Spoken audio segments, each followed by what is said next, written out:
السلام عليكم. لا تنسوا الاعجاب بالفيديو والاشتراك في القناة تشجيعا لنا لنستمر بنشر المزيد ان شاء الله. السلام عليكم ورحمة الله تعالى وبركاته.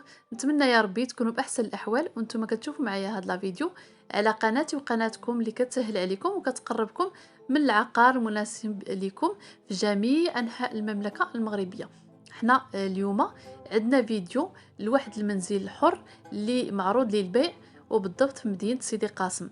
مرحبا بجميع يعني جميع المدن، ماشي ما كنقتصرش يعني في سلا بالضبط او الرباط او قنيطره، بالعكس اي واحد عنده شي فيديو مرحبا والف مرحبا ومرحبا بكم، سواء الناس اللي ترجع الصالون. فهمتوا شحال هادي كانوا كيديروا الكوزينه هكا امريكان، يعني مطلوقه على الدار كلها في وسط الدار، وهنايا ممكن ترجعوها كوزينه، يعني كاين ما يدار فيها. غير الانسان يعني ياخذ هكا بثمن رخيص، يعني الثمن رخيص مقارنه هنا مع الاثمنه ديال سلا، يعني تبارك الله ما شاء الله 68 راه بثمن شقه كما لاحظتوا، يعني العقار طالع شوف سلا. فسيدي قاسم كما لاحظتوا يعني جاني ثمن مناسب وثمن زويون، ثمن همزه. فاللي بغى الدار مرحبا والف مرحبا، يتصل بهذا الرقم ديال موالين الدار ديال اصحاب المنزل، وان شاء الله كما قلت لكم الناس اللي عمرها دار يتعاملوا معكم. وها نتوما الناس ديال سيدي قاسم، ها هي يعني دار غزاله تبارك الله وهمزه، واخا ما عارفاش العقار كي داير في سيدي قاسم، ولكن كل شيء يعني كل شيء باين. وان شاء الله اتصلوا بموالين الدار وعاد غيطيبوا معكم ان شاء الله الرحمن الرحيم. دار غزاله تبارك الله كبيره 100 متر، وفيها جوج بيوت في السطح.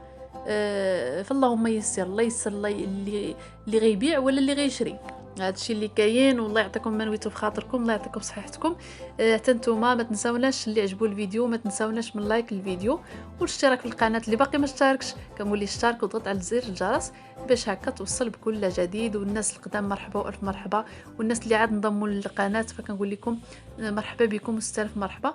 نتمنى يعجبكم المحتوى ديال القناه واللي حشمنا يا ربي، والله يجعل ربي نكونوا عند حسن الظن ديالكم. وهذا الشيء اللي كاين، الله يعطيكم ما نويتو في خاطركم. خليكم مع الفيديو تتمه الفيديو.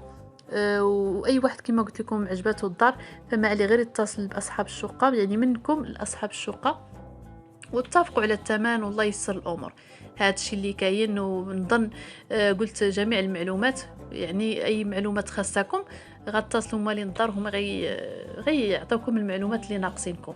يا الله تبارك الله عليكم وفرجه ممتعه، وشكرا لكم بزاف على المشاهده والله يخطيكم عليا، وشكرا لكم مره اخرى. الى اللقاء، الى فيديو قادم ان شاء الله.